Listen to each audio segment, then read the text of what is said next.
Namaste, Haribol, Namaste. My name is Janapati Das, and I'm going to do another Krishna book reading today. So thank you very much for joining me today and continuing to comment and watch these videos on Krishna Katha, the Krishna stories we've been going through. Please like and subscribe and share if you haven't already my channel. And so what we're going to do is we're going to start with some hearing and chanting of Krishna's names. Let me get my guitar. Let me offer my respectful obeisances to my spiritual master, Jagat Guru, Siddhaswara Rupananda, Srila Prabhupada, and to Bhaktivedanta Swami Prabhupada, who is my spiritual grandfather.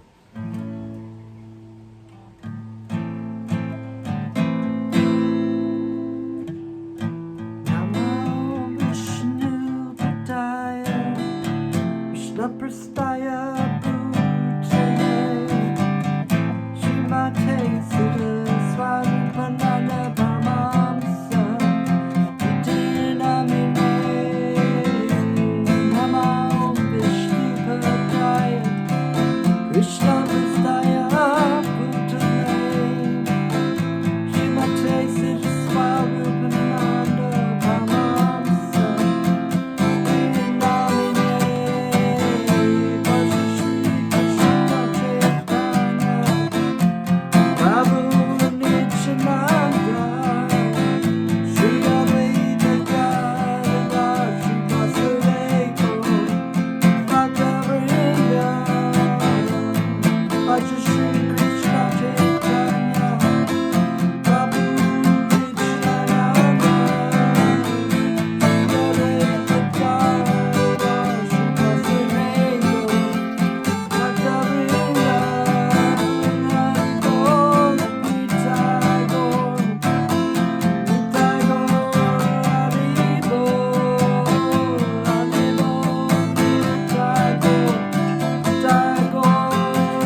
Haribol.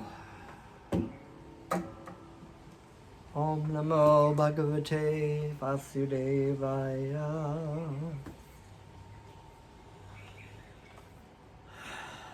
So,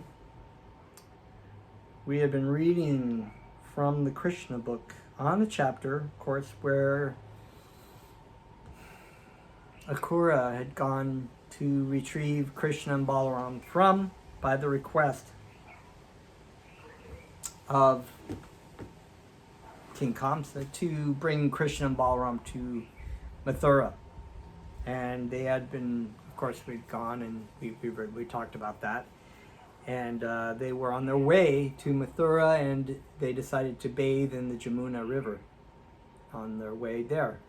And while Mathura was in the water, Krishna and Balaram had gone first and then gone back to the cart. But Mathura had gone to bathe in the water, and he saw Krishna and Balaram in the water, but he was like, "Oh, that's strange. I thought they got in the cart." So he went back and he saw that they were actually sitting in the cart. When he came back, they saw that the expansion of Krishna and Balaram as Lord Vishnu, Mahavishnu, and Sheshananga, the snake bed, that Lord Balaram is Sheshananga. And all, actually, the great saints and sages and demigods were in the water praising Krishna and Balaram. And so he was praying. Came back and he saw Krishna and Balaram and was actually praying to Krishna and Balaram.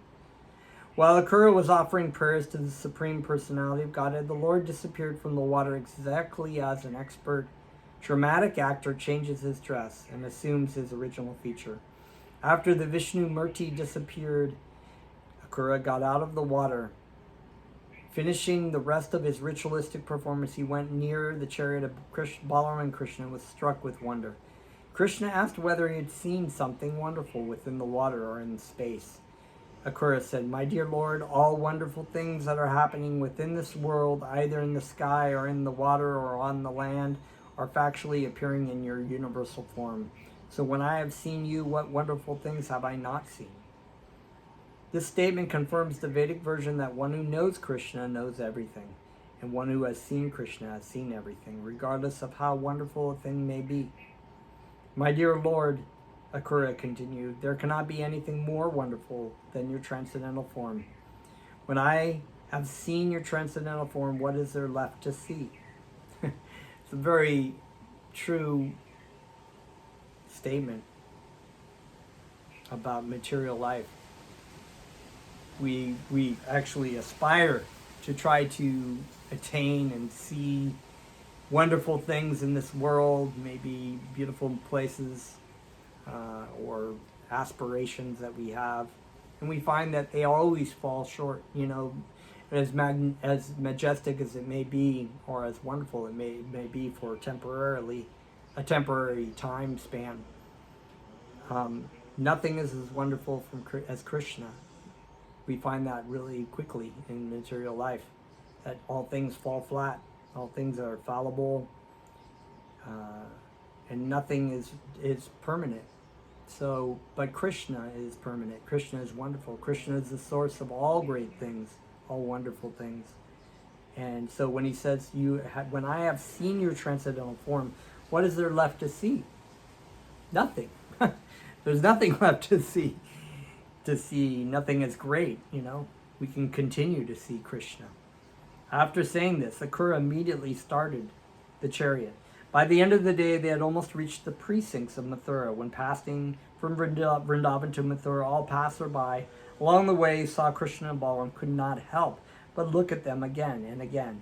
In the meantime, the other inhabitants of Vrindavan, headed by Nanda and Upananda, had already reached Mathura by going through forests and rivers, and they were awaiting the arrival of Krishna and Balaram. Upon reaching the entrance of Mathura, Krishna and Balaram got down from the chariot and shook hands with Mathura. Krishna informed Mathura, "You may go home.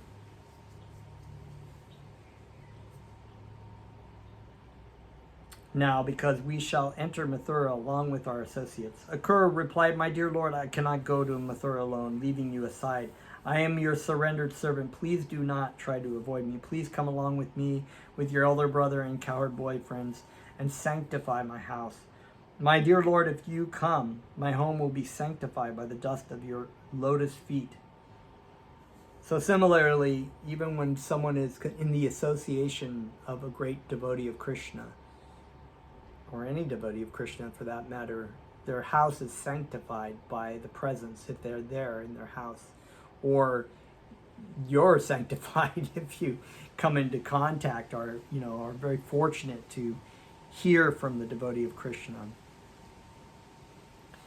The water emanating from the perspiration of your lotus feet, namely the Ganges, purifies everyone, including the forefathers, the fire god, and all other demigods. King Bali Maharaj has become famous simply by washing your lotus feet, and all his relatives achieved the heavenly planet due to his contact with the Ganges water.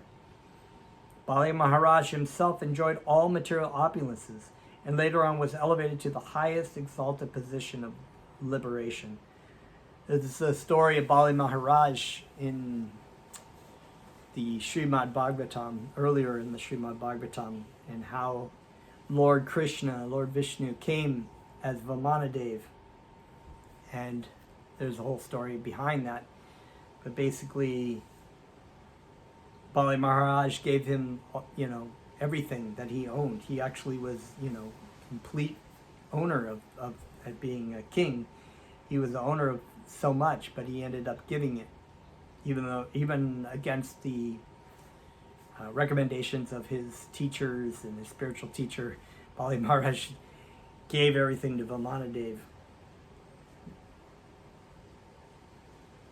And because of that, because he offered everything to Krishna, to Vamanadev, he was glorified as a great devotee. Bali Maharaj himself enjoyed all material opulences and later was elevated to the highest exalted position of liberation. The Ganges water not only sanctifies the three worlds, but is carried on the head of Lord Shiva. O Supreme Lord of all lords, O Master of the universe, I offer my respectful obeisances unto you. On hearing this, the Supreme Personality of Godhead, Krishna, replied, Akrura, I shall surely come to your home with my elder brother Balaram, but only after killing all the demons who are envious of the Yadu dynasty. In this way I shall please all my relatives. Akrura became a little disappointed by these words of the Supreme Personality of Godhead, but he could not disregard the order. He therefore entered Mathura and informed Kamsa about the arrival of Krishna, and then he entered his own home. After the departure of Akrura, Lord Krishna, Balaram, and the cowherd boys entered Mathura to see the city. They observed that the gate of Mathura was made of first-class marble, very well constructed, and the doors were made of pure gold. There were gorgeous gardens all around, and the whole city was encircled by cannons, so that no enemy could enter very easily. They saw that all the crossings of the road were decorated with gold, and there were many rich men's houses, all appearing symmetrical, as if constructed by one engineer. The houses were decorated with costly jewels, and each and every house had nice compounds of trees, fruits, and flowers. The gardens, corridors, and verandas of the houses were decorated with silk cloth and embroidery worked in jewels and pearls. In front of the balcony windows were pigeons and peacocks walking and cooing. All the grain dealers' shops within the city were decorated with different kinds of flowers and garlands, newly grown grass, and blossoming roses. The central doors of the houses were decorated with water pots filled with water, and a mixture of water and yogurt was sprinkled all around. There were flowers decorated with burning lamps of different sizes over the doors, and there were also decorations of fresh mango leaves and silk festoons on all the doors of the houses.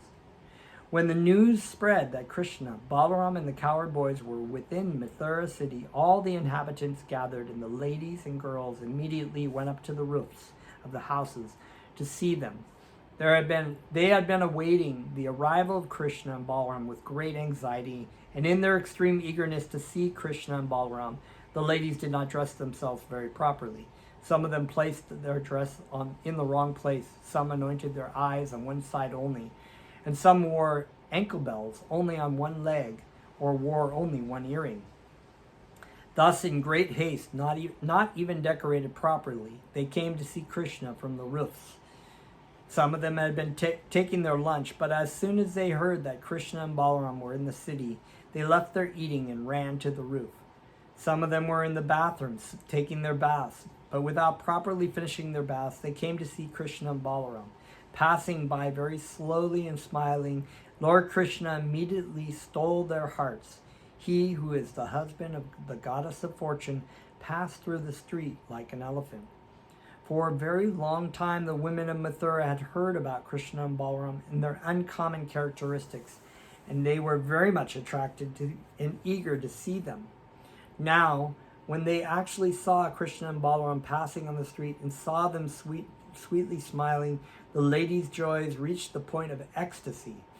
When they actually saw them with their eyes, they took Krishna and Balaram within their hearts and began to embrace them to their fullest desire. Their hairs stood up in ecstasy. They had heard of Krishna, but they had never seen him, and now their longing was relieved. After going up on the roofs of the palaces of Mathura, the ladies began to shower flowers on Krishna and Balaram. When the brothers were passing through the streets, all the brahmanas in the neighborhood also went out with sandalwood and flowers and respectfully welcomed them to the city. All the residents of Mathura began to talk among themselves about the elevated and pious activities of the people of Vrindavan. The residents of Mathura were surprised at the pious activities the cowherd men in Vrindavan must have performed in their previous lives to be able to see Krishna and Balaram daily as cowherd boys. While Krishna and Balaram were passing this way, they saw a washerman in dyer of clothing. Krishna was pleased to ask him for some nice clothing.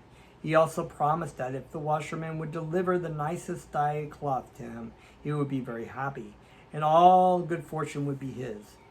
Krishna was neither a beggar nor was he in need of clothing, but by this request he indicated that everyone should be ready to offer Krishna whatever he wants. That is the purpose of Krishna consciousness. Unfortunately, this washerman was a servant of Kamsa and therefore could not appreciate the demand of Lord Krishna, the Supreme Personality of Godhead. This is the effect of bad association. He could have immediately delivered the clothing to the Supreme Personality of Godhead, who promised him all good fortune, but being a servant of Kamsa, the sinful demon could not accept the offer. Instead of being pleased, he was very angry and refused the Lord's request by saying, "How is it that you are asking clothing which is meant for the king?" The washerman began to instruct Krishna and Balaram. "My dear boys, in the future don't be so impudent as to ask for things which belong to the king. Otherwise, you will be punished by the government men. They will arrest you and punish you, and you will be in difficulty. I have practical experience of this fact. Anyone who unlawfully wants to use the king's property is very severely punished." So this is actually, people in bad association, and oftentimes a devotee will give the opportunity for people to engage in the service of Krishna in the most simplest and wonderful way, by hearing the names of Krishna or giving them the opportunity to chant along, even in mockery or funny, but because there are people, bad association, what do they say, birds of a feather flock together.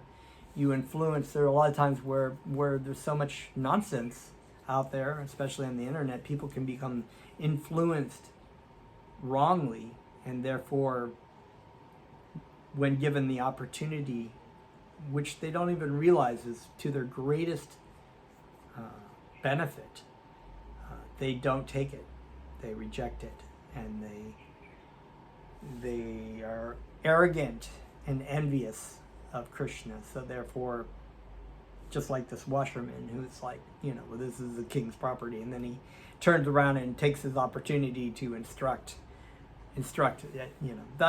that's the way of sometimes of some people, because when they approach a devotee, they're so arrogant and envious that they don't even recognize the devotee, and they feel like, oh, I'm the real expert here. Let me instruct you.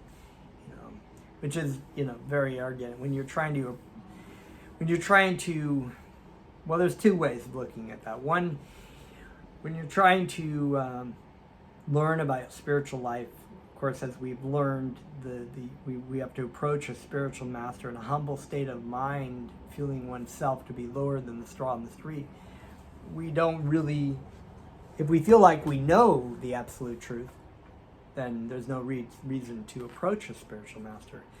But as we can see, everyone is lost, even those people that think that they're somehow or another experts in something, or that they've got it together, and they take the opportunity to instruct people, want to instruct people in their faulty way of thinking of things, and because they know, right? They're arrogant and they're envious. So that's the second point here. One is, of course, that we should approach a spiritual master in a humble state of mind. In this case, Krishna is giving the washermen an opportunity, not because they need anything, but they gives them an opportunity to render service to Krishna. But the washerman, being arrogant and envious, does not take that advice to his unfortunate situation. And there is another person, of course, who does, and we'll get to that right here. So we can see, on hearing this, Lord Krishna, the son of Devaki, became very angry at the washerman, and striking him with the upper portion of his hand, he separated the man's head from his body. The washerman fell down dead on the ground. That's actually the best situation. He was sitting there making offenses, and so Krishna decided to better to just end this person's life so that he doesn't continue to dig himself further into a hole karmically. The washerman fell down dead on the ground. In this way, Lord Krishna confirmed the statement that every limb of his body is capable of doing everything he likes. Without a sword, but simply with his hand, he cut off the head of the washerman. This is proof that the Supreme Lord is omnipotent. If he wants to do something, he can do it without extraneous help. So, this is also another point that many times atheists or even sometimes well-intended religious people see, Krishna or God as being limited. How can he possibly create the universe? How can he possibly, all these things? How can he possibly do this? And, he is the Supreme Lord. The Supreme Lord is from which all things emanate.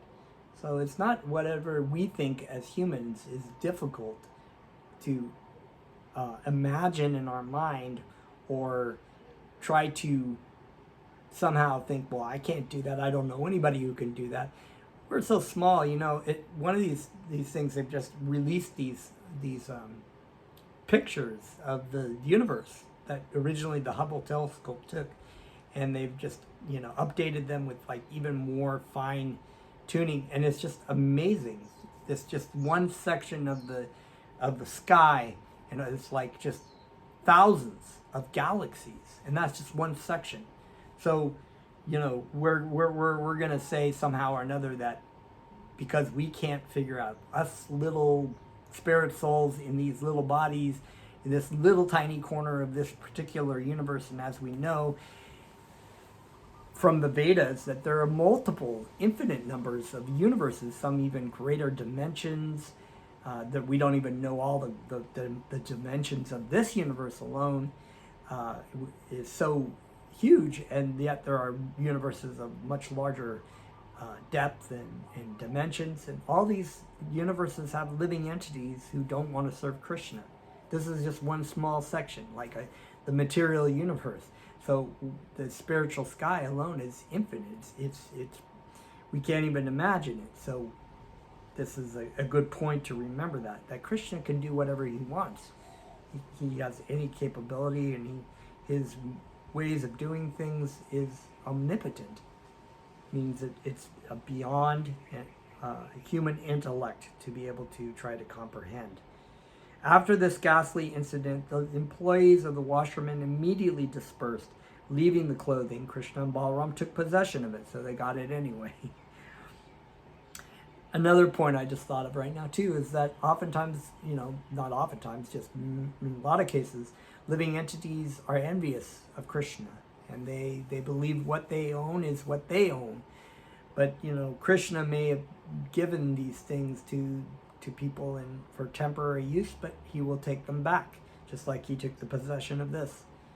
So we don't have possession of the things, not even our own body, for very long.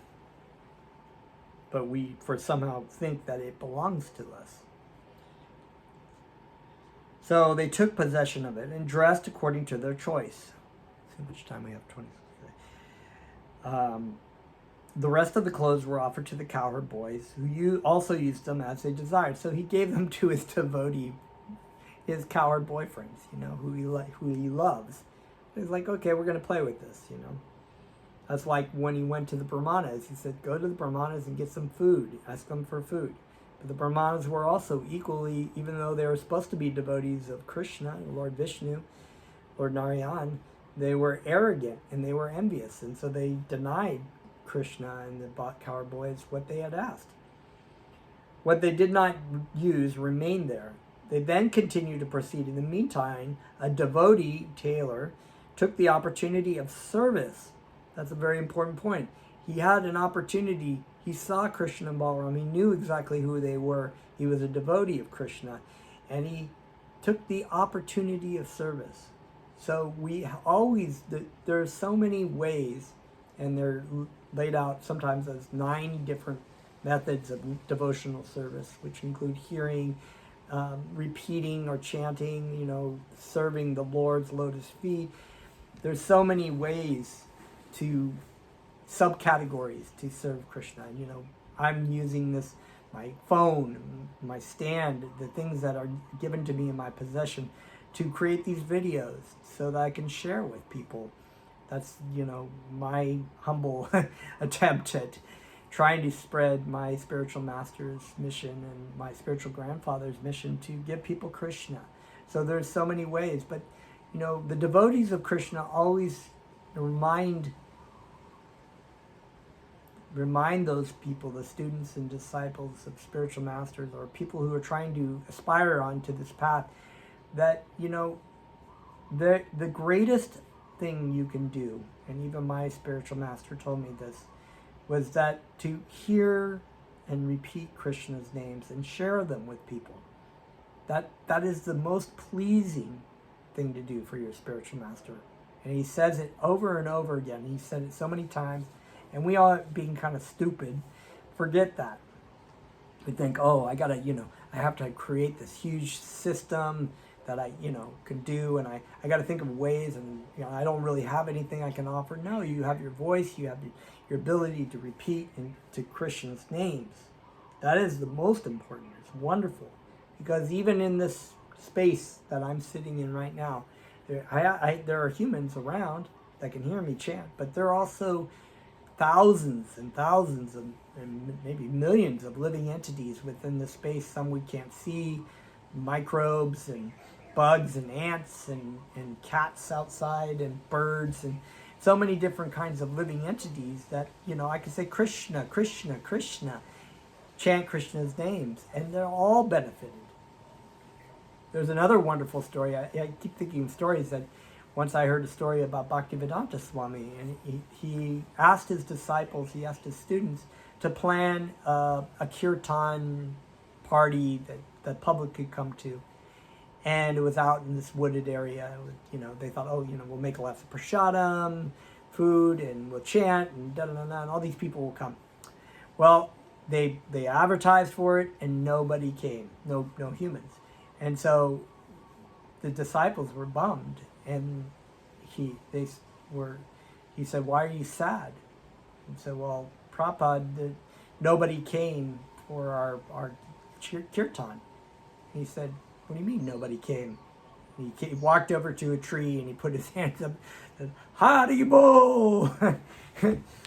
And he was just reminding his disciples that, just because the humans don't hear chanting doesn't mean that there aren't innumerable living entities that are lost in this material world that can hear Krishna's names and be benefited.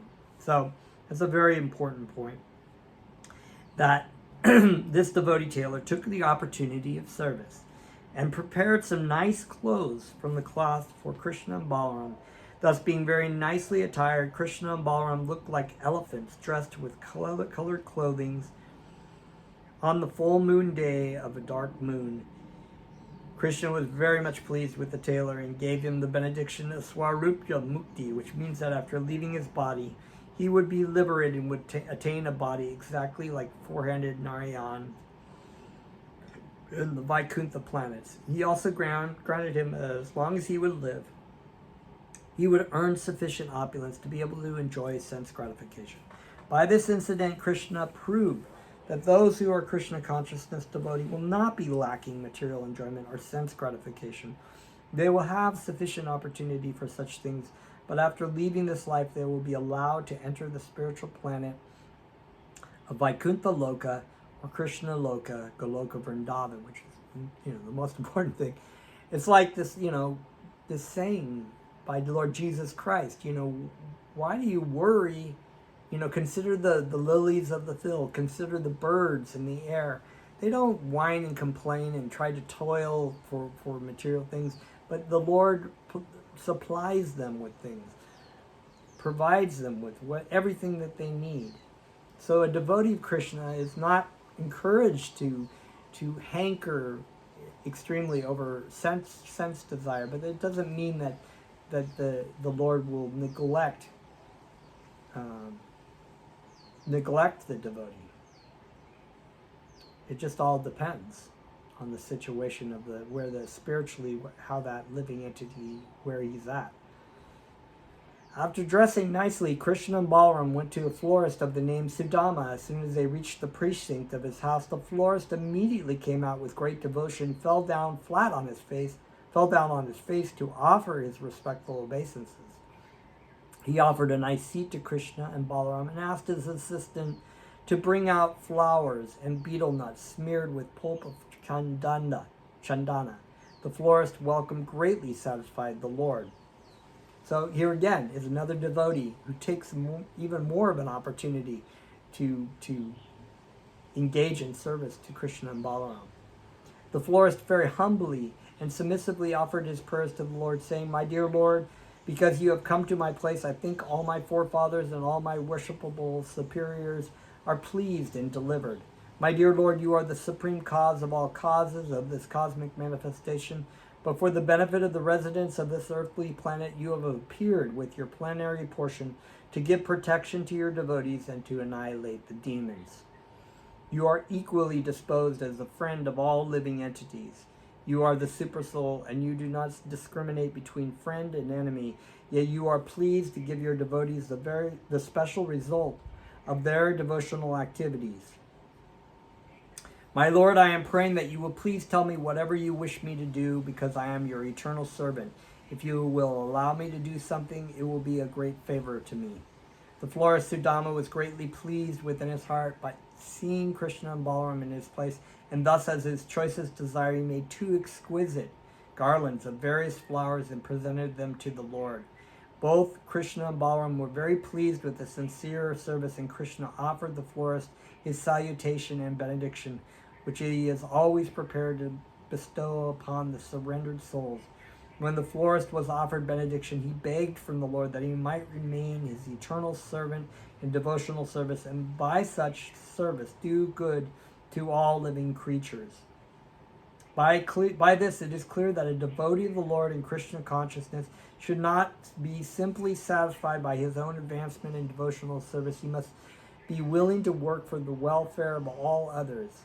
This example was followed by the 6 Goswamis of Vrindavan. It is therefore stated in their prayer Lokanam Hita Karenal. Vaishnavas, or devotees of the Lord, are not selfish.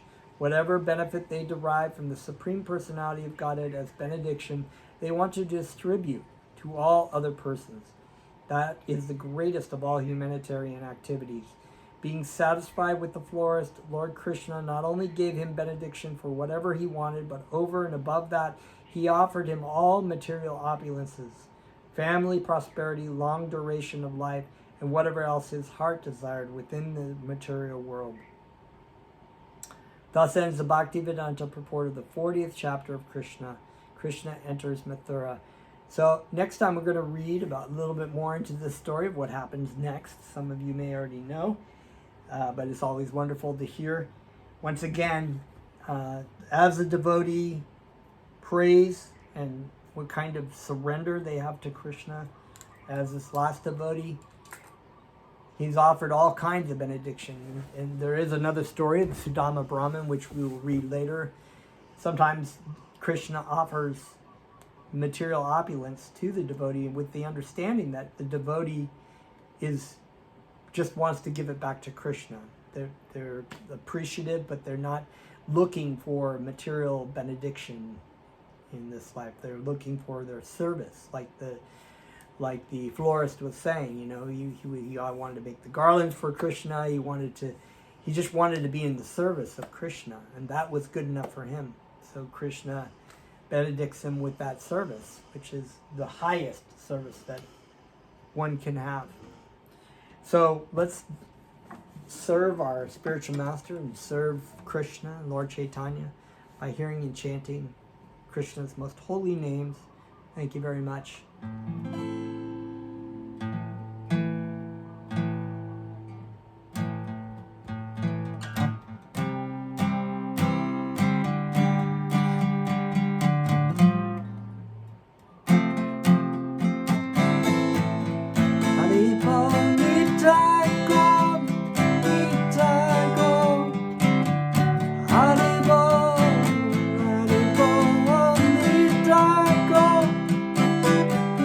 Go.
Okay, Howdy Bowl, thank you very much for tuning in today. And we will see you next time with more stories about Krishna. Howdy Bowl.